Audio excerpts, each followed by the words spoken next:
मैंने कहा पिछले 2 हफ्तों से 4 सभाएं, सैटरडे संडे पिछला और कल मैंने एक ही विषय पर बात की और वो विषय है हम रिश्तों को कैसे बेहतर करें, क्योंकि मसीही जीवन आफ्टर ऑल रिश्तों पर आधारित है। मसीही जीवन ही एक रिश्ता है। मैंने कल दोहराया, आज दोहराता हूँ, इट्स अ क्लीशे, बहुत बार रिपीट किया गया है वाक्य, लेकिन सच है। Christianity is not a religion, it is a relationship. मसीही जीवन एक धर्म नहीं है, मसीही जीवन एक रिश्ता है और रिश्तों से बनता है। सबसे प्रथम है हमारा और परमेश्वर का रिश्ता और उसके बाद है हमारा आपसी रिश्ता। परिवार जो है वो मसीहत के और परमेश्वर की इस क्रिएशन का सेंटर है। अगर परिवार सही रहे तो हमने जीवन में सब कुछ हासिल कर लिया। अगर परिवार ही बिखरा हुआ रहे तो चाहे हम कितने भी सक्सेसफुल दुनिया की नजरों में हो, हमने कुछ हासिल नहीं किया, हमने सब बर्बाद किया। रिश्ते ही सब कुछ होते हैं और इसीलिए हमें इस पर जोर देना, इसके ऊपर सोचना है कि हमारे परमेश्वर के साथ रिश्ता हमारा कैसा है और एक दूसरे के साथ कैसा रिश्ता है। तो आज मैं बात करूंगा बिल्डिंग रिलेशनशिप्स बाय सैक्रिफाइस, इस विषय पर। कल मैंने बात की थी बिल्डिंग रिलेशनशिप्स थ्रू और by way of better communication. कल हम बात कर रहे थे कि अगर हमें रिश्ते बनाने हैं तो हमें बातचीत करनी आनी चाहिए, एक दूसरे के साथ बेहतर कैसे हम कम्युनिकेट करें। और जितना वो जरूरी है उतना ही आज का भी विषय जरूरी है। कोई भी रिश्ता बलिदान के बिना नहीं बन सकता। आपको पता है पॉल ने हमें वार्न किया था इन 2 तिमोथी चैप्टर 3, दूसरा तिमोथी 3 अध्याय 1 और 2 वचन पढ़िए। दूसरा तिमोथी 3 अध्याय 1 और 2 वचन। पर यह जान रह कि अंतिम दिनों में कठिन समय आएंगे, क्योंकि मनुष्य अपस्वार्थी, लोभी, डींगमार, अभिमानी, निंदक, माता पिता की आज्ञा टालने वाले, कृतघ्न, अपवित्र, दया रहित, क्षमा रहित, दोष लगाने वाले, असंयमी, कठोर, भले के बैरी, विश्वासघातकी, ढीठ, घमंडी और परमेश्वर के नहीं वरन सुख विलास ही के चाहने वाले होंगे। परमेश्वर के नहीं लेकिन सुख विलास के चाहने वाले होंगे। Okay? There will be terrible times in the last days. लोग कैसे होंगे? बड़ी लंबी लिस्ट है और अगर आप इसके कॉन्टेक्स्ट को पढ़े, ये सिर्फ समाज की बात नहीं हो रही, ये एक जनरल बात हो रही है जो प्रभु के लोगों के बीच भी दिखाई देगी। That is the disturbing part. फिर से एक बार लिस्ट पढ़िए भाई, क्या क्या लिखा है, क्या क्या होंगे। पर यह जान रख कि अंतिम दिनों में कठिन समय आएंगे, क्योंकि मनुष्य अपस्वार्थी, लोभी, डींगमार, अभिमानी, निंदक, माता पिता की आज्ञा टालने वाले, कृतघ्न, अपवित्र, दया रहित, क्षमा रहित, दोष लगाने वाले, असंयमी, कठोर, भले के बैरी, विश्वासघातकी, ढीठ, घमंडी और परमेश्वर के नहीं वरन सुख विलास ही के चाहने वाले। ओके, और अगर आप और बेटर कॉन्टेक्स्ट चाहते हैं, किसके बारे में लिखा है, वर्स 5 पढ़िए। वे भक्ति का भेष तो धरेंगे पर उसकी शक्ति को न मानेंगे, ऐसों से परे रहेंगे। अभी किसके विषय हो सकता है?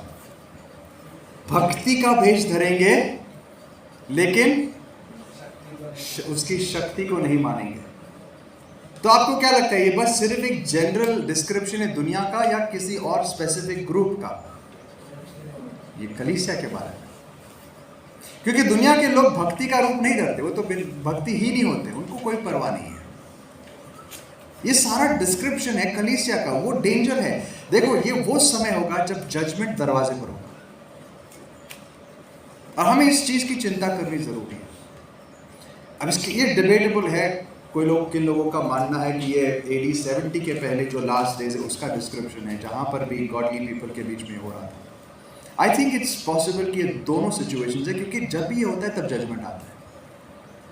सो अगर उस समय हुआ है, इट्स वेरी लाइकली पॉल जिस एंड टाइम्स की बात कर रहा है वो शायद अगर उस टाइम के भी हो तो अभी के भी हो, वही हाल होगा। एंड दैट्स द डेंजर कि ये जब कलीसिया में दिखाई देने लगता है दोस्तों, याद रखना अब तबाही नजदीक है। इजराइल में क्या हो रहा हो छोड़ दो, यहाँ क्या हो रहा है वो छोड़ दो। अगर ये चीजें हमें दिखाई देती है तो हमें चिंता करने की जरूरत है। कलीसिया ने अपना सामर्थ्य खो दिया है, क्योंकि वो इस भक्ति का रूप धारण करते। भक्ति का रूप आपको सब जगह दिखाई देगा, क्राउड्स रहेंगे, अच्छा म्यूजिक होगा, वर्शिप अच्छे होंगे, संदेश एक से एक बढ़कर होंगे। वो एक रूप जो है ना वो बहुत ही बेहतरीन तरीके से प्रिजर्व हुआ है, इनफैक्ट आज बहुत बेहतर हो गया। बट अंदर जो खोखलापन है वो चिंता की बात है। लोगों का स्वभाव कैसे बन गया। जैसे मैं कहता हूं अक्सर जब लिस्ट होती है ना, हमें पढ़ने में इंटरेस्ट नहीं आता है। अगर मैं आज पूरा संदेश बस ये लिस्ट पढ़ने में बिताऊं, I think it's time well spent. क्या क्या है इस लिस्ट में? People will be lovers of themselves. English यहां से शुरू करता है, हिंदी में शायद उल्टा है ना। अपस्वार्थी, lovers of themselves, lovers of money, boastful, proud. ये चार चीज, लवर्स ऑफ देमसेल्व्स। शुरू कहां से होता है? अपने आप से प्रेम करने वाले, अपने आप से प्रेम करने वाले।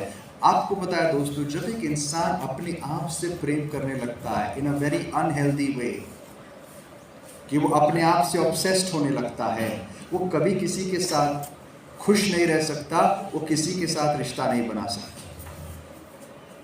इट्स इम्पॉसिबल, क्योंकि उसको बस अपनी पड़ी है।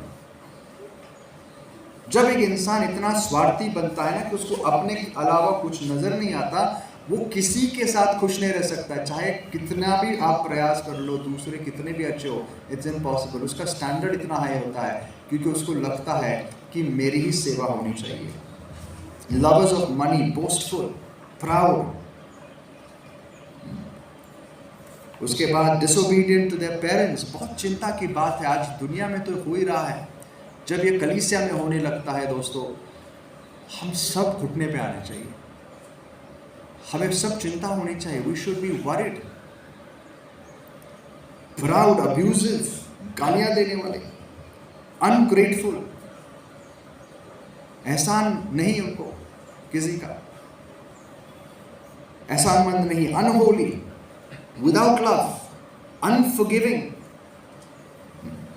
मेरे इस ख्रिस्ती जीवन के इतिहास में जितने भी साल में ख्रिस्ती रहा, आई हैव सीन, मुझे बहुत ही दुख होता है जब मैं लोगों को, ख्रिस्ती लोगों को देखता हूँ, सालों साल कितने ही लोगों को कि अपने मन में कुछ लेके बैठे हैं और वो क्षमा नहीं कर पाते। एंड आई एम अमेज्ड कि ये लोग जी कैसे सकते हैं कि आपके मन में कुछ बातें हैं किसी के खिलाफ और आप इतने सालों से रखकर बैठे हुए और आपको कोई फर्क नहीं पड़ता। You have a form of godliness, दिखता तो बाहर से बहुत अच्छा है, यार एक क्रिश्चियंस है, दिखने में अच्छे, हर संडे चर्च आते, सारे एक्टिविटीज करते हैं, बट अंदर से जीवन बिल्कुल उल्टा है। उनको पता नहीं परमेश्वर का क्रोध उन पे आके रुका हुआ है। So it is scary। और पॉल क्या कहता है? स्लैंडरस, दूसरों की निंदा करने वाले, without self control, brutal. Brutal मतलब हिंदी में कठोर, ब्रूटल मतलब बहुत ही क्रूर, निर्दयी। और ये बाहर के लोगों की का डिस्क्रिप्शन नहीं है। Not lovers of the good, treacherous, धोखा देने वाले, रैश, कंसीटेड, कंसीटेड मतलब बहुत ही घमंड से भरे हुए अंदर से, lovers of pleasure rather than the lovers of God, सुख विलास के प्रेमी। और दोस्तों प्रॉब्लम यह है कि कलीसिया इस चीज के बारे में आज सीरियस नहीं है। आज कलीसियाओं में, और हम अपने से शुरू करें और हर जगह अगर हम देखें तो हमें इन चीज़ों को आज मेजर करना है कि इनमें से कोई चीज़ मेरे अंदर तो नहीं है। कलीसिया में आने का मकसद भी लोगों का होता है कि मुझे और धन मिले, मुझे और आशीषें मिले, मुझे मेरा ये काम हो, मेरा वो हो। क्यों? पता है, क्योंकि एट द एंड हम किसकी भक्ति और किसकी सेवा कर रहे हैं। अपने ही कर रहे हो। पॉल कहता है ये वो चिन्ह है जो हमें चिंतित करने चाहिए। आखिरी दिन है जब न्याय सर पर मंडरा रहा है। Having a form of godliness but denying its power. Power क्या है दोस्तों? गॉडलीनेस का, परमेश्वर का सामर्थ्य सिर्फ चिन्ह चमत्कारों में नहीं है। परमेश्वर का सामर्थ्य दिखता है एक परिवर्तित जीवन में। सबसे पहले हम शब्दों में बात बहुत कर सकते हैं, लेकिन जीवन नहीं बदलता है तो हमारा क्रिस्ती जीवन किसी काम का नहीं है। We have never experienced the power of God. जिसने परमेश्वर के सामर्थ्य को अनुभव किया है, उसका फर्स्ट साइन क्या होता है पता है? वो किसी पर हाथ रख के प्रार्थना करेगा और चंगा होगा, ऐसा नहीं होता है। उसका फर्स्ट साइन क्या होगा? वो पावर काम कहाँ करता है? वो सामर्थ्य दिखाई देता है उसके जीवन में जब उसका जीवन बदलने लगता है, उसकी आदतें बदलने लगती है, उसकी सोच बदलने लगती है। This is the power of the gospel. ये गॉस्पेल का सामर्थ्य है, और ये सामर्थ्य जब हमारे अंदर होगा तब लोग भी उसे देखेंगे। अगर सिर्फ एक फॉर्म होगा, दिखावट होगी, तो उसका कोई लाभ नहीं होगा। और पॉल साफ कहता है ऐसे लोगों से क्या कर? परे रहे। बड़ी गड़बड़ है, दूर रहे। पॉल बड़ा ब्लंट था, लेकिन अभी कहाँ कितने दूर है? सबसे पहले अपने जीवन को देखना पड़ेगा। दूसरों से दूर रहते रहते कि ऐसा ना हो जाए कि लोग बोले इससे दूर रहो। भाई ये भी ऐसा ही है। ऐसा नहीं था कि पहले कलीसिया में एक तू भी चलो, तूने क्या, तू चोर है, मैं डाकू, दोनों चल जाएंगे, एक साथ बैठ जाएंगे, कि नहीं? तू हत्यारा में, मैं बेचारी, चलो अंडरस्टैंड,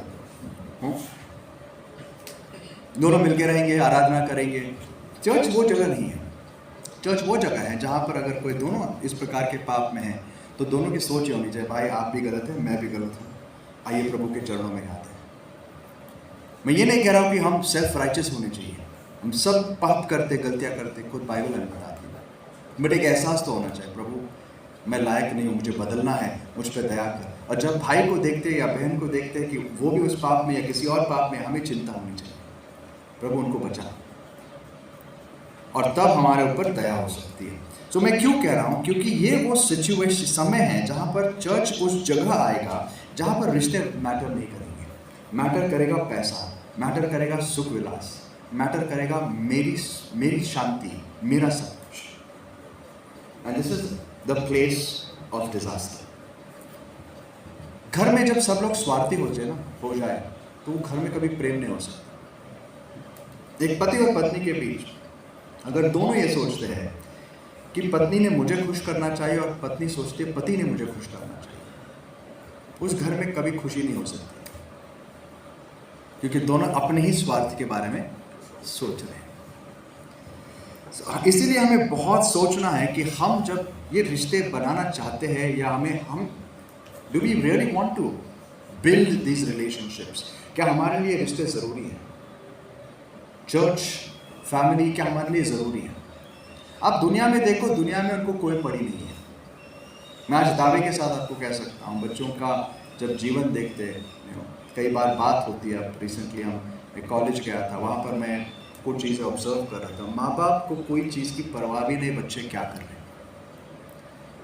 बाप लगा हुआ है लाखों करोड़ों कमाने में, बच्चों की क्या परिस्थिति है उनको भी पता नहीं। अगर पता है तो भी फर्क नहीं पड़ता, क्योंकि बाप का मकसद क्या है जिंदगी का? मेरा बैंक बैलेंस करोड़ों का होना चाहिए। बच्चा ड्रग्स ले रहा है, बच्चा ये कर रहा है, वो कर रहा है, वो तो है, दुनिया करती है, कोई बात नहीं, देख लेंगे। ये है दोस्तों आज का डिल्यूजन। एक जगह पे आ गई है दुनिया की, आज पागलपन है सब जगह। आप परिवारों को देखो, मतलब ऐसा लगता नहीं कि ये लोग इंसान है, ये जानवरों से बदतर बन चुके हैं। और हमें इन चीज़ों से अपने आप को और हमारे परिवार को प्रोटेक्ट करना है। इसको कैजुअली मत लो, उसको मत लो कि ये होता है दुनिया में तो हमारे साथ भी होगा। दुनिया के खिलाफ खड़े रहो। दुनिया में होता है इसका मतलब नहीं मसीहत में होता है। वो लोग जाएंगे नरक, क्या आप खुश हो नरक में रहने के लिए? अगर नहीं तो आपको आज कुछ करना पड़ेगा।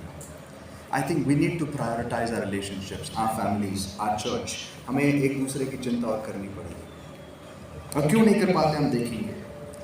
Proverbs 18:1 में सोलोमन हमें कहता है, नीति वचन 18:1 क्या कहता है देखिए। जो औरों से अलग हो जाता है वह अपनी ही इच्छा पूरी करने के लिए ऐसा करता है।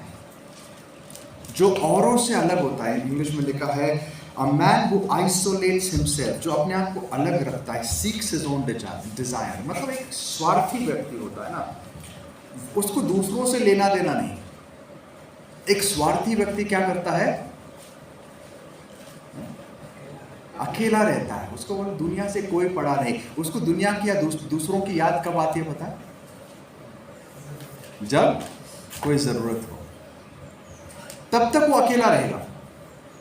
जिस समय उसको कुछ चाहिए तो फिर दोस्त याद आएंगे, कुछ और याद आएगा, कलीसिया आएगा। ये है एक ट्रेडमार्क डेफिनेशन एक स्वार्थी व्यक्ति का। और एक स्वार्थी व्यक्ति कभी भी अच्छे रिश्ते नहीं बना सकता, क्योंकि उसको एक ही पड़ी है, मैं कैसा खुश रहूं, मेरे लिए क्या कर सकता है कलीसिया, मेरे लिए क्या कर सकती है, मेरा परिवार मेरे लिए क्या कर सकता है। बच्चे कई बार ऐसे होते हैं, बच्चों को परवाह नहीं, माँ बाप क्या कर रहे हैं, कितना स्ट्रगल कर रहे हैं, मुझे मिलेगा, मुझे चाहिए, मेरे दोस्तों के पास है, मुझे चाहिए। That's selfishness. और कहीं ना कहीं माँ बाप फेल हो चुके हैं अपने बच्चों को सिखाने के लिए कि स्वार्थी इंसान एक दिन अपने आप को ही तबाह कर लेता है। It's the worst thing to happen to anyone. आपको पता है, जितना आप मसीह के जैसे बनोगे उतना आप स्वार्थी कम और सेल्फलेस ज़्यादा बनोगे, बलिदानी ज़्यादा बनोगे। यीशु के जैसा बनना मतलब क्या? स्वार्थी व्यक्ति से इतना निस्वार्थ बनना कि आपकी ज़िंदगी दूसरों के लिए बिताई जाएगी। यीशु तो सबसे अल्टीमेट एग्जाम्पल है, उसने तो अपनी जान दे दी ऐसे लोगों के लिए जो उसको जानते भी नहीं। टोटली सेल्फलेस, ये हमारी जर्नी है। और आज हमें मेजर करना है कि हमारे अंदर वो कितना भरा हुआ है स्वार्थ। क्या हम दिन रात अपने स्वार्थ के बारे में सोचते हैं, या हमारी सोच अब बदल रही है? हम सोच रहे हैं कि यार मैं मेरे बारे में कितना सोचूंगा, just it's not about me, मैं दूसरों के लिए क्या कर सकता हूँ, how can I make the lifes of others better, starting with your family. कोई बात नहीं, फैमिली कम्स फर्स्ट। जो प्रोडिगल सन था, उड़ाऊ पुत्र, वो अपने पिता से दूर क्यों हुआ?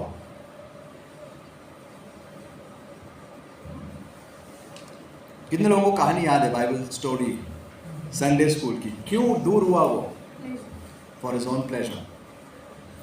उसको परवाह नहीं थी कि उसका पिता उससे कितना प्रेम करता है, घर में उसकी क्या जगह है, और कुछ भी उसको पता नहीं था। उसके मन में एक चीज बैठ गई थी, मेरे दोस्त अय्याशी करते हैं, मैं भी अय्याशी करना चाहता हूँ। मेरे दोस्त मजा करते हैं, उसके पता नहीं कैसे फ्रेंड सर्कल हो गए, कहीं ना कहीं से इन्फ्लुएंस आया होगा उसके ऊपर, मुझे भी ऐसी जिंदगी जीनी है। तो इतना कठोर बन गया। आपको पता है, स्वार्थ जब आता है ना, इंसान के अंदर कोई दया माया नहीं होती, कठोर बन जाते हैं। वो सीधे अपने बाप को जाके बोलते तू कब मरेगा रे। ऐसा नहीं बोला उसने, लेकिन इनडायरेक्टली बोला। पता है कैसे? क्योंकि पता है जायदाद कब बांटी जाती है? कभी मरने के बाद। तो बेटा उसको बोल रहा था इनडायरेक्टली, यार बाप तू मर भी नहीं रहा यार, एक काम कर, तू मेरे को पहले ही अपना दे दे, है कि नहीं? मतलब सोच उसकी कितना कठोर बन गया था। मेरा शेयर जो है ना, मेरा शेयर क्या कर, अभी दे दे। उस बाप के हृदय पर, अफवास एक पैराबल है, लेकिन इमेजिन करो पैराबल में भी अगर ये बाप जो ये सुनेगा, उसको क्या लगेगा कि मेरा बेटा मरने तक भी इंतजार नहीं कर रहा है, अपना हिस्सा मांग के लेके जा रहा है। स्वार्थ इंसान को ऐसे ही बनाता है, और इसीलिए जितना स्वार्थ होगा उतना हमारे लिए कोई आशा नहीं। हमारा इलाज है स्वार्थ को निकालना। हमारे अंदर का स्वार्थ जब चला जाएगा ना, तब हमारे जीवन में उद्धार आता है। चला गया वो लेके पैसे, लेकिन बाप का दिल देखो कितना बड़ा है। इस सब करने के बाद भी बाप क्या करता है? अपने बेटे का इंतजार करता है। ये हमेशा प्रेम अलग चीज होती है। प्रेम जिसने अनुभव किया है ना, उसने ही उद्धार जाना, उसने ही मसीह को जाना है। Love is the solution to everything. Cain और एबल पहला एग्जाम्पल हमारे लिए। पहली हत्या क्यों हुई? क्योंकि एक भाई को एक्सेप्ट किया गया और दूसरे भाई को रिजेक्ट कर दिया गया। तो दूसरा भाई गुस्सा हो गया, मुझे क्यों रिजेक्ट किया, मुझे क्यों परमेश्वर ने स्वीकार नहीं किया, अपने भाई से जलने लग गया। अच्छा, वो कर सकता था, उसने भी by the way most likely वो भी जानता था कि बलिदान जब होता है ना, उसने आदम के समय से देखा था, परमेश्वर ने एक उनको मॉडल दिया था, बलिदान जानवरों का दिया जाता। तो जानवर कौन पाल रहा था? आबेल। केन क्या कर रहा था? खेती बाड़ी। कोई गलत काम नहीं था, लेकिन अगर उसको बलिदान देना था तो उसने क्या करना था? उसने वो हाबिल के पास जा सकता, भाई मुझे भी एक दे, कुछ ले ले। भाई से नहीं मांगना है, मैं मेरा बलिदान दूंगा तो तेरा देख। और वो अपनी ही कुछ उपज से कुछ चीजें, बची कुछ ही चीजें लेकर आया। उस भाषा को अगर आप पढ़ो, ऐसे लगता है कि वो ऐसे लेकर आए शायद उसको जो नहीं चाहिए था। हाबिल ने आपने क्या किया? पहलोटे से, सबसे पहलोटे अच्छे से बलिदान को परमेश्वर को चढ़ाया। परमेश्वर ने उसको स्वीकार किया, कैन को नहीं किया। बाद में परमेश्वर कहता भी है, अगर तू भला करता, तेरा हृदय ठीक होता, तो क्या मैं तुझे एक्सेप्ट नहीं करता? लेकिन उसको वो नहीं चाहिए था, उसको आया गुस्सा और उसने अपने भाई को फंसाकर मार दिया। इसीलिए हमेशा अपने आप को स्वार्थ से बचाए रखो। जब हम इतने फोकस्ड होते ना अपने आप पर ऊपर, तो हमें और कुछ नहीं दिखाई देता। हम सब वो फेमस स्टोरी जानते हैं, again not very clear in scripture, but most Christians believe करते हैं कि शैतान की शुरुआत कहाँ से हुई? कहाँ से हुई? स्वर्ग से। हाँ, स्वर्ग में वो क्या था? एक प्रधान दूत था, और उसका काम क्या था? परमेश्वर की महिमा को ढांपना। इसका मतलब है वो परमेश्वर के सामने खड़े होके, जैसे हम एजिकल में और रेवलेशन में भी देखते हैं, जो एंजल्स करूब खड़े रहते हैं और वो अपने पंखों से परमेश्वर की महिमा छुपाकर दिन रात उसकी उपासना करते हैं। क्यों करते? क्योंकि उनकी आंखें परमेश्वर की ओर लगी हुई हैं और उसको देख देख कर उसकी उपासना करते वो लोग। ये उसका काम था। और जब तक उसकी आंखें परमेश्वर पर लगी हुई थी, वो बहुत ही सफल और बहुत ही अच्छा था। He was blessed। शायद सारे दूतों में प्रधान था वो, लेकिन एक दिन उसकी नजर परमेश्वर से हटी और कहां पड़ गई? अपने ऊपर पड़ गई। और उस दिन से वो अपने आप से ऑब्सेस्ड होने लग गया। इसके लिए मेरे समझ में, मेरी सोच में, दुनिया का सबसे खतरनाक इन्वेंशन है क्या? आईना। दुनिया का सबसे खतरनाक इन्वेंशन, जो इंसान को क्या करता है? अपने आप से प्रेम करने लगाता है। अब कहते कितने क्रिश्चियन प्रीचर्स कहते हैं लव योरसेल्फ, लव योरसेल्फ। सुना है आपने? This is modern psychology, not Christianity. Love yourself का मतलब क्या है? अपने आप से प्रेम करो, अपने आप को पैम्पर करो। प्रभु कहता है अपने शरीर को मारो, अपने आप को तुच्छ समझो, अपने से बेहतर दूसरों को समझो, तब तुम बैलेंस में रहोगे। लेकिन दुनिया आपको सिखाए कि अपने आप से प्रेम करो, और प्रेम करते करते जो हमारे पास नहीं है वो भी चाहिए। यार मैं इतना अच्छा नहीं दिखता हूँ, क्यों मैं उसके जैसा नहीं बन सकता? तो अपने आप को और सुंदर करने के लिए हम और कुछ करेंगे और कुछ करेंगे, और कभी खत्म नहीं होगा। अपने आप, मेरे पास ये है, मेरे दोस्त के पास वो है, आई नीड दिस टू, मुझे भी और बेहतर जिंदगी चाहिए, मैं क्यों स्ट्रगल करूं? See at the end it's all about self. क्या है? मेरे बारे में, मुझे बेहतर जिंदगी चाहिए, मुझे बेहतर दिखना है, मुझे और बेहतर ये करना है, वो करना है। शैतान की शुरुआत भी ऐसी हुई। यार परमेश्वर की उपासना होती है, मेरी क्यों नहीं? कुछ तारीफ मेरी भी होनी चाहिए ना। और ऐसे करते करते एक दिन उसके मन में ये बात आ गई कि मैं भी कुछ कम नहीं। और बाइबल कहती है उसी समय उसे क्या किया गया? एटलीस्ट हमें अनुमान लगता है क्या किया गया? उसको स्वर्ग से फेंक दिया गया। He was out of God's presence। किस चीज की वजह से? क्योंकि उसके अंदर वो अपने आप से भर गया। स्वार्थ, सेल्फ ऑब्सेशन, ये जिंदगी के और हमारे जीवन का सबसे बड़ा खतरा है, सारे पापों का बाप है। It's the father of all sin, self obsession. इसके लिए कभी भी अपने आप से इतना प्रेम मत करना कि आपको ना परमेश्वर दिखाई दे ना कोई और दिखाई दे। झगड़े क्यों होते हैं लोगों के बीच? बॉयल इट डाउन, क्यों होते हैं? क्योंकि कहीं ना कहीं हम ऑफेंड हो जाते हैं कि हमारे खिलाफ कुछ हुआ है। कितने लोगों ने झगड़ा इसलिए किया क्योंकि दूसरों के साथ अन्याय हो रहा था। क्या झगड़ा करें? ऐसे झगड़े करने वाले बहुत कम लोग रहते हैं। उसके साथ अन्याय हो रहा है इसके लिए मैं लड़ूंगा, ऐसे बहुत कम लोग। मेरे साथ अन्याय हो गया तो मैं चार तलवार लेके खड़ा होता हूँ, बट उसके साथ हुआ तो क्यों करूंगा? उसको देखने दो उसका काम। See, all fights, जेम्स क्या कहते हैं? तुम्हारे बीच झगड़े क्यों होते हैं? क्यों? पढ़िए जेम्स 4:1, याकूब 4:1।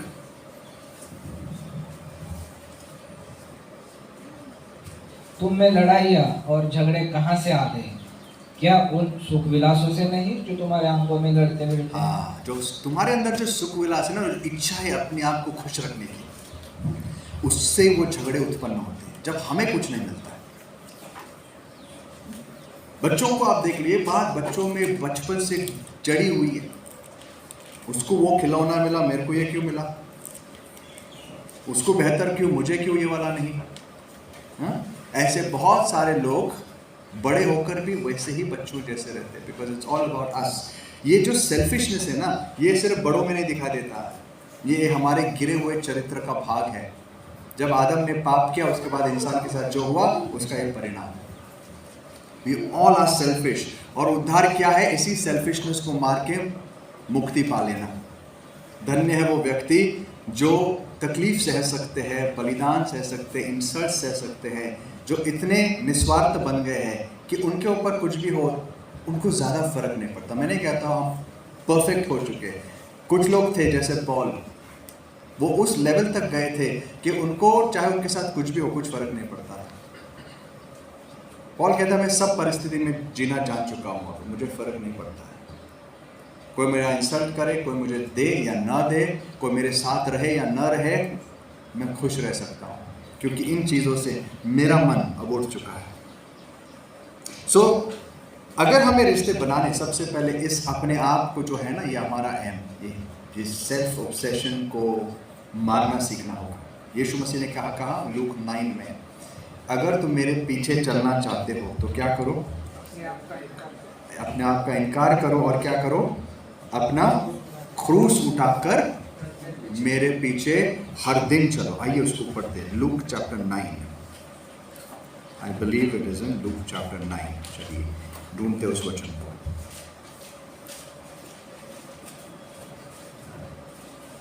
Hmm. 23 में पढ़िए, लूक 9:23 एंड 24 दोनों। उसने सबसे कहा, यदि कोई मेरे पीछे आना चाहे तो अपने आप से इनकार करे और प्रतिदिन अपना क्रूस उठाए हुए मेरे पीछे हो। क्योंकि जो कोई अपना प्राण बचाना चाहेगा वह उसे खोएगा, परंतु जो कोई मेरे लिए अपना प्राण खोएगा वही उसे बचाएगा। जो कोई मेरे पीछे आना चाहता है वो क्या करे? प्रतिदिन अपने आप को डिनाई करे। डिनाई मतलब क्या? त्याग मतलब क्या? करेक्ट। डिनाई किसको कहते हैं? फॉर एग्जाम्पल, अगर आपको कुछ करने की इच्छा है और परमेश्वर आपको कहता नहीं बेटा तो ये मत कर, तो ये कर, हमारे अंदर क्या उतना सेल्फ कंट्रोल है या उतनी त्याग करने का एक भावना है? ठीक है, मैं चाहता तो ये करने को, लेकिन प्रभु कह रहा है इसके लिए मैं क्या करूँगा? मैं अपने आप को डिनाई करूँगा, and I will do this. Similarly हमारे आपसी रिश्तों में बहुत इंपॉर्टेंट है, जब दो व्यक्तियों का ईगो क्लैश होने लगता है, अगर दोनों बैक डाउन नहीं करना जानते हैं, दोनों नहीं जानते कि मैं कैसे, मैं चलो ठीक है आई स्टेप बैक, वो झगड़ा कभी खत्म नहीं होगा, क्योंकि दो लूसीफर लड़ते हुए सोल्यूशन नहीं मिलता है। आपको पता है लूसीफर को, या लूसीफर उसको बाद में नाम दिया गया, शैतान को प्रभु ने कैसे हराया? Think about it. दुनिया का सबसे बड़ा वॉर हुआ और शैतान को प्रभु यीशु मसीह ने कैसे हराया? प्रेम, बलिदान से। उसने शैतान को उसको मारने दिया और उसी में शैतान की हार हुई। जब एक इंसान इस लेवल, इस सीक्रेट को जान जाता है ना, ये आत्मिकता का सबसे बड़ा सीक्रेट है उसने अपने आप को खत्म होने दिया और उसके द्वारा शैतान को उसने हराया। और शैतान को लगा वो जीत गया, लेकिन उसको पता नहीं था ये उसकी सबसे बड़ी हार थी। शैतान जब यीशु को क्रूस पर देख रहा था उसको लगा वो जंग जीत गया था, लेकिन बाइबल कहती है कलसी गरास में प्रभु ने उनका खुल्लम खुल्ला तमाशा बना दिया। उनको पता भी नहीं था उनके साथ क्या हो रहा है। हमारा सामर्थ्य दोस्तों इसमें नहीं कि हम कितना आर्ग्यू कर सकते, कितना अपना पॉइंट रख सकते, कितना बेहतर किसी के साथ लड़ सकते। हमारी सामर्थ्य बलिदान। जो इंसान बलिदान करना जानता है वो स्वर्ग में सबसे बड़ा होगा। जितने ज़्यादा बलिदान हम करेंगे उतना ही सबसे हमारा स्वर्ग में हमारी जगह उतनी बड़ी होगी। जिनको बलिदान करना नहीं आता, ये बलिदान ही है। जब आप अपने आप को डिनाई करते हो क्या होता है? सैक्रिफाइस करते हो। आपको घर में रहना है, लेट्स से आपकी पत्नी को XYZ अच्छा लगता है, आपको अच्छा नहीं लगता। मैं बहुत सिंपल एग्जांपल्स देता हूँ, ज़्यादा कॉम्प्लिकेटेड नहीं, क्योंकि I don't want to intrude. But let's say खाना, मुझे चिकन बहुत अच्छा लगता है, लेट्स से, और मेरे परिवार में जो है उनको, मेरी पत्नी को वेजिटेरियन अच्छा लगता है। अगर मैं लड़ जाऊँ कि नहीं आज चिकन ही बनेगा, और वो दिन है आज मेरे को वेज ही खाना है, और यही चलते रहेगा, तो आधे घंटे में क्या होगा? ना वेज ना नॉन वेज कुछ नहीं मिलेगा, राइट? सिर्फ झगड़ा होगा। लेकिन अगर मैं कहूँ चलो कोई बात नहीं, मुझे मन तो बहुत कर रहा है लेकिन आज स्टेप डाउन, कोई फर्क नहीं पड़ता, वही खा लेंगे। क्या ये बलिदान है कि नहीं है? बहुत ही सिंपल वाला है, नथिंग ग्रेट। बट अगर हम ये करें तो क्या हमारे घरों में शांति होगी क्या नहीं होगी? रहेगी। लेकिन जहां बलिदान नहीं होता ना, वहां कभी भी जीत नहीं होती, वहां कभी भी प्रभु का सामर्थ्य नहीं दिखा देता, वहां सिर्फ शैतान का तांडव दिखाई देता। तांडव भी बोलते ना, वो नाच उसका वही चलते रहेगा, बिकॉज अशांति और हर प्रकार की बुराई होगी। बलिदान से हम जीतते हैं दोस्तों। जब हम अपनी इच्छाओं को मारने लगते हैं ना, ये बात एक अच्छा पेरेंट हमेशा सीखता है। ये बात जो आपको दुनिया नॉर्मली, मतलब आप नॉर्मली नहीं सीख सकते ना, एक्सपीरियंस सिखाता है। पेरेंट्स को देखो, अगर अच्छे माँ बाप है, I think most of us and all of us जो पेरेंट्स है इस बात को देख सकते हैं, हमने अनुभव किया। जब बच्चे आते हैं हम क्या करते हैं उनके लिए? एक जवान माँ को पूछो जिसका एक 2 महीने का बच्चा है, हमारे बीच है कुछ है, कभी भी रात को बच्चा रोने लगता है, हम उठा के बाहर नहीं रखते ना हॉल में, हैं? तो रोते रहे, मैं कुछ भी, मेरे को सोने दे, ऐसा नहीं भी। हमें लगता है हमारा बच्चा है, क्या करें, तकलीफ बहुत हो रही है। शॉर्टकट्स है। शॉर्टकट्स क्या है? दादा दादी नाना नानी के हाथ में छोड़ दो या किसी और के घर में छोड़ दो। बट नॉर्मली पेरेंट्स क्या करते? नहीं करते ना। मैं नहीं कह रहा, थोड़े समय के लिए सारे हेल्प करते हैं, लेकिन ब्रंट जो होता है इस चीज़ का कौन फेस करता है? माँ बाप को सैक्रिफाइस करना पड़ता है। कई बार पिताजी जानते हैं बच्चों की फ्यूचर के लिए पढ़ाई करनी, तो वो एक्स्ट्रा काम करते हैं। ये बलिदान है नहीं है तो क्या है सब? ये बलिदान हम करते हैं उनके लिए जिससे हम प्रेम करते हैं। तो रिश्तों को बनाना है तो बलिदान करना पड़ेगा, और परमेश्वर के राज्य में ये सच है। This is the same thing that applies in both places. अगर जो मेरे पीछे आना चाहते हो अपने आप का इनकार करे और हर रोज अपना क्रूस उठाए। क्रूस उठाना आसान नहीं होता। क्रूस मतलब मृत्यु। I have to be dead. और जो अपने आप से प्रेम करता है वो क्या करता है? अपने प्राण को खो देता है। जो अपने आप से प्रेम करता है वो अपने प्राण को खो देता है, और जो अपना प्राण मेरे लिए खोने के लिए तैयार है वो उसको बचा लेता है। Are you willing to lose everything? क्या आप छोड़ने के लिए तैयार है? कोई बात नहीं, अभी मैं सैक्रिफाइस करूंगा, लेकिन वहां पर मैं सब कुछ हासिल करना चाहता हूं। दोस्तों एक प्रिंसिपल है, ओके, इंग्लिश में it's called the principle of from the lesser to the greater. Whatever is true in the lesser is true for the greater. जो कम चीज़ों में सच होता है वो बड़ी चीज़ों में भी सच होता है। जैसे कि अगर मुझे 10 रुपया कोई दे या 100 रुपया दे, और उस 100 रुपये को मैं संभालना नहीं जानता, किसी ने मुझे कहा इसको रिस्पॉन्सिबल यूज़ करो, 100 रुपये है, ये दिन चला तेरा और मुझे 100 रुपये इस्तेमाल करना नहीं आते, तो कल क्या मुझे कोई 1 लाख रुपए देगा? नहीं देगा। इसको 100 रुपये हैंडल करना नहीं आता, तो इसको 1 लाख कौन देगा? इसको बोलते हैं principle from the lesser to the greater. मतलब जो कम के लिए सच है वो बड़े के लिए सच है। आज यही चीज अपने जीवन में पूछते हैं कि हम छोटी चीजों में कितना बलिदान करते हैं। छोटी छोटी चीजों में क्या हम बलिदान करने के लिए तैयार हैं? क्या हम छोटी चीजों के लिए भी लड़ते झगड़ते हैं? If we can't do it for the small things, how can we do it for the greater things? आपको पता है कितने लोगों ने मसीह के लिए क्या बलिदान दिया है? अपनी जान दे दी। वो समय दूर नहीं जब शायद हमारे भी दरवाजे पर लोग खड़े होंगे, डंडे लेकर, तलवारें लेकर। और सवाल यह है कि उस दिन हम क्या करेंगे? ज्यादा दूर नहीं है, तब हम क्या करेंगे?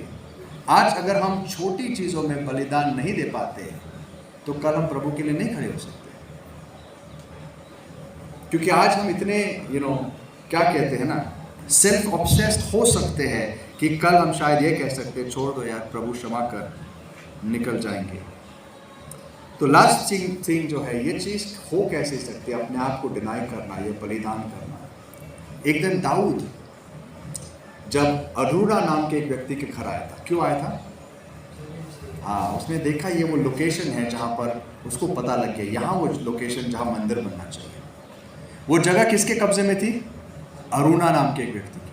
तो उसको जाके बोलता है, भाई सुन, मुझे परमेश्वर के लिए, प्रभु के लिए मंदिर बनाना है, जगह दे, मैं खरीदना चाहता हूँ। अरूना एक भक्त था, अच्छा व्यक्ति था। उसने कहा, यार राजा, आप मेरे घर पे आए हो, आप मुझे कह रहे हो कि पैसे दोगे? नहीं, बिल्कुल नहीं, आप ले लो, ये आपके लिए। और मेरे साथ, उसके साथ साथ जो बैल है, जो यहाँ पर उसकी लकड़ियों के औजार है, सब ले ले, बलिदान कर मेरी तरफ से। दाऊद क्या कहता है?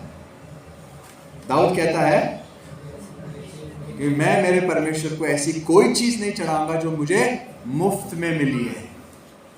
मैं उसके लिए वो चढ़ाऊंगा जिसके लिए मैंने कुछ किया है। आइए अपने आप से पूछते हैं, हम परमेश्वर के लिए आज क्या चढ़ाते हैं? क्या उसे मुफ्त में मिली हुई चीजें, जो बचा हुआ समय चढ़ाते हैं, या अगर हमें सुविधा मिले तो उसको मिलने के लिए जाएंगे, या हमें हमें लगा चलो आज मूड है तो उसको बलिदान चढ़ाएंगे? नहीं। जहां बलिदान नहीं होता वहां उस ऑफरिंग का, उस सैक्रिफाइस का या उस वर्शिप का कोई फायदा नहीं होता। वहां पर कोई ना कोई कॉस्ट होना चाहिए। परमेश्वर को कुछ ऐसा चढ़ाओ जिसके लिए आप कुछ कीमत चुकाओ। ऐसे ही एक दूसरे के लिए, जब तक हम कीमत देना नहीं जानते, हम रिश्ते नहीं बना सकते। हमें एफर्ट्स लेने पड़े एक दूसरे को मिलने के लिए, एक दूसरे के लिए कुछ करने के लिए।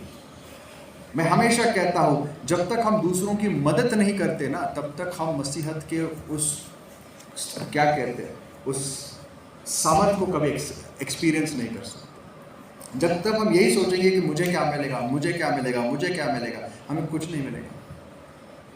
उठ के ये सोचो, मुझे कुछ नहीं चाहिए, मैं क्या कर सकता हूँ। इसके लिए बाइबल कहती है, असली धर्म क्या है? गरीबों की सेवा करना, विधवाओं की सुधि लेना। परमेश्वर हमें देखता है, हमें क्या करते हैं।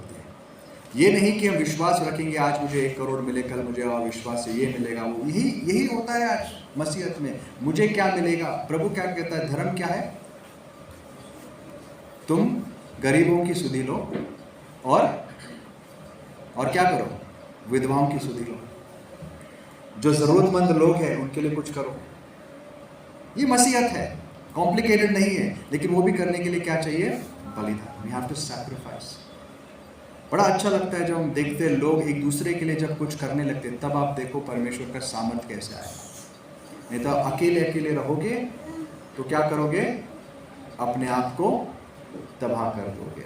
तो ये कर कैसे सकते हैं? बाइबल कहती है हम अपने आप से नहीं करते, इसके लिए हमें अनुग्रह चाहिए। हिब्रू करास 12:2 में क्या लिखा है? हिब्रू करास 12:2। और विश्वास के कर्ता सिद्ध करने वाले यीशु की ओर ताकते रहे, जिसने उस आनंद के लिए जो उसके आगे धरा था, लज्जा की कुछ चिंता न करके क्रूस का दुख सहा और सिंहासन पर परमेश्वर के दाहिने जा बैठा। देखो, यीशु की ओर अपनी नजरें उठाओ। उसने क्या किया? उसने दुनिया का सबसे बड़ा बलिदान दिया। लेकिन कैसे? क्योंकि वो उस बलिदान के पार देख रहा था, उसकी आंखें लगी हुई थी पिता की ओर। मैं आपको कहता हूँ, जब एक घर में लेट्स से 2 व्यक्तियों के बीच प्रॉब्लम्स हैं, उसमें से एक व्यक्ति ये सोचता है मैं इस व्यक्ति को नहीं देखूंगा, मैं मेरे पिता को देखूंगा, मेरा पिता क्या चाहता है। अगर मेरा पिता चाहता है कि मैं सह लूं और मैं सहता हूं, मैं जयवंत हो जाता हूं, क्योंकि मेरी आंखें कहां लगी है? पिता के पास। यीशु क्रूस पर जब थे ना, वो उन यहूदियों को नहीं देख रहे थे जिन्होंने कहा इसको मार दो।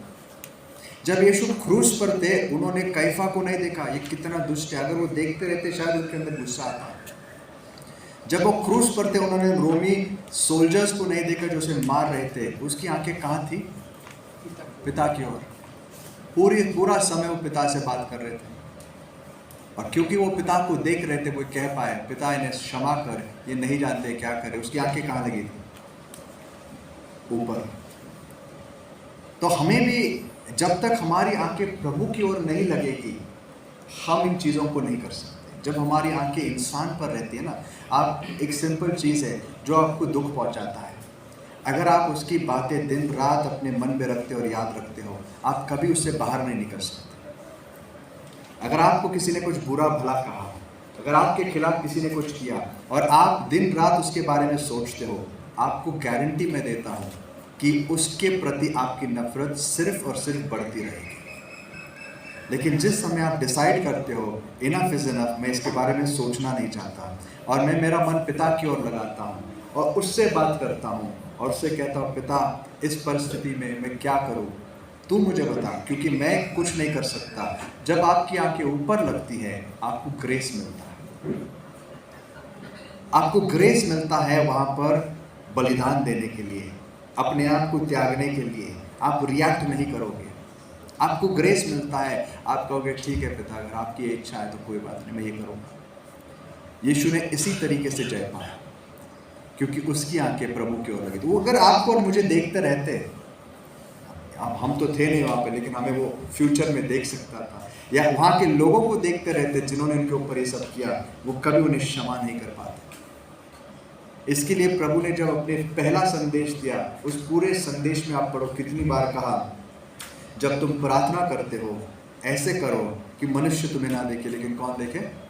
पिता देखे। Be God conscious. जब तुम बलिदान करते हो, किसके बारे में सोचो? पिता के बारे में। इसके लिए नहीं कि कोई मुझे देखे, गुप्त में करो क्योंकि पिता देख रहा है। Are you conscious of the fact कि पिता आपको देख रहा है?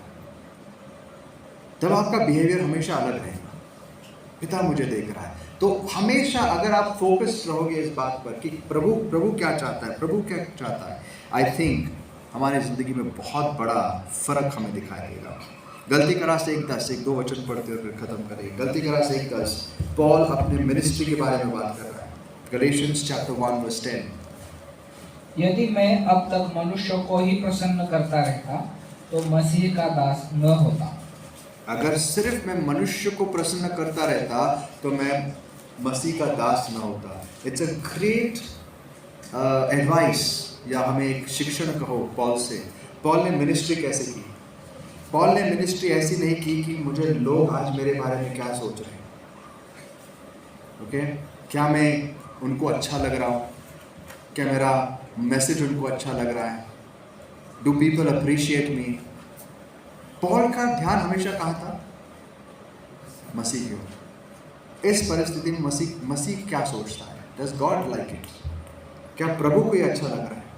और इसी तरीके से उसने सेवकाई की। आसान नहीं होता है, क्योंकि मनुष्य का प्रभाव बहुत स्ट्रांग होता है। वी रिएक्ट क्योंकि हम एक दूसरे को देख सकते हैं। बहुत मुश्किल होता है ह्यूमन रिएक्शंस को इग्नोर करना, लेकिन करना आना चाहिए। ह्यूमन रिएक्शंस को इग्नोर करना आना चाहिए और परमेश्वर के रिएक्शंस को जानना आना चाहिए कि प्रभु इस परिस्थिति में मेरे बारे में क्या सोचते हैं।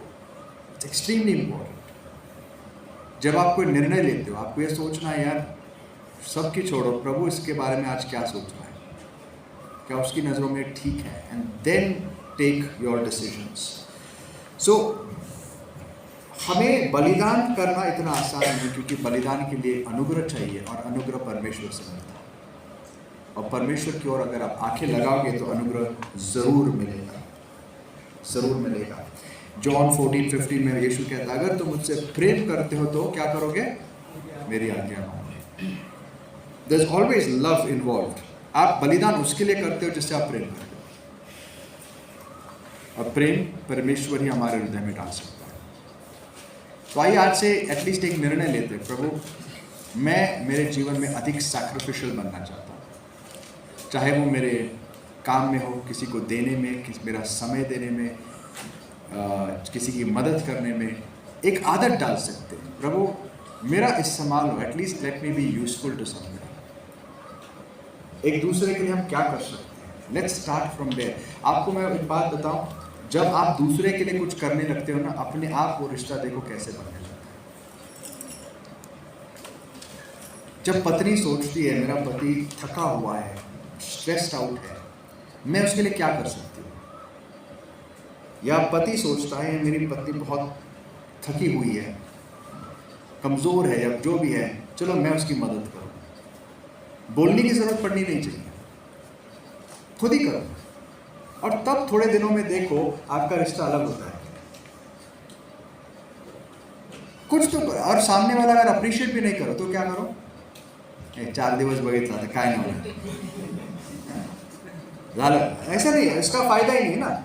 मसीह अगर बोलता तो आके 10 बार प्रचार किया, अभी कुछ ना रिएक्शन आएगा, ऐसा नहीं। He went all the way to the cross, उसने वो रुका नहीं, क्योंकि हमें हायर ग्राउंड लेना है, हमें वो जगह लेनी है जहां पर हम प्रभु को प्रसन्न करते हैं। आई डोंट केयर, अगर you want to walk over me, it's fine. अगर तू मेरे ऊपर अत्याचार करना चाहता है, कोई बात नहीं, वहां तक हम आने चाहिए, कोई बात नहीं, चलो मैं मसीह को खुश करूँगा।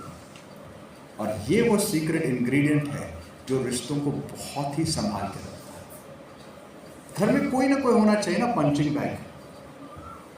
पंचिंग बैग क्या होता है? देखा है कभी पंचिंग बैग क्या होता है? कौन यूज करता है पंचिंग बैग? बॉक्सर्स यूज करते हैं, वो तो अपनी ट्रेनिंग के लिए। लेकिन कई बार लोग पंचिंग बैग क्यों यूज करते पता है? जब वो बॉस के ऊपर गुस्सा है लेकिन मार नहीं सकते, तो घर आके किसको मारते? पंचिंग बैग को मारते हैं। थोड़ा सा लगता है चलो गुस्सा ठंडा हो गया। तो घर में ऐसा कोई एक पंचिंग बैग भी होगा ना, तो क्या होता है? इसका मतलब में बाकी सारे बॉक्सर बनने चाहिए।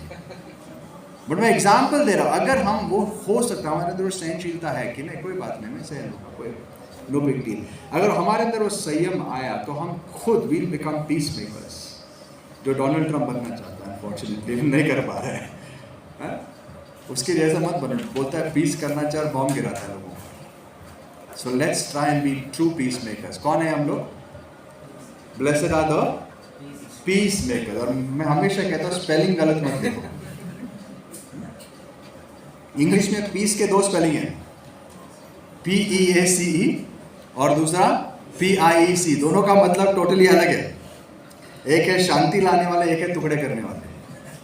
तो आप कौन से पीस मेकर बनना चाहते हो? जो परमेश्वर की शांति लाए और फिर हम बेहतर रिश्ते बनाएं। आइए हम दुआ करते हैं, प्रार्थना करेंगे, प्रभु मुझे बलिदान करने के लिए तू सहायता कर, मुझे एक ऐसा हृदय दे कि मैं क्या करूं और बेहतर बलिदान दे सकूं, मैं सैक्रिफाइस करना सीखूं। अगर मेरे भाई के लिए बेहतर है, जबकि हम इस विषय पर सोचते हम खड़े हो जाएंगे। मुझे याद आता है वो सेक्शन जहाँ पर पॉल बड़े सुंदर तरीके से एक चीज़ एक्सप्लेन करता है।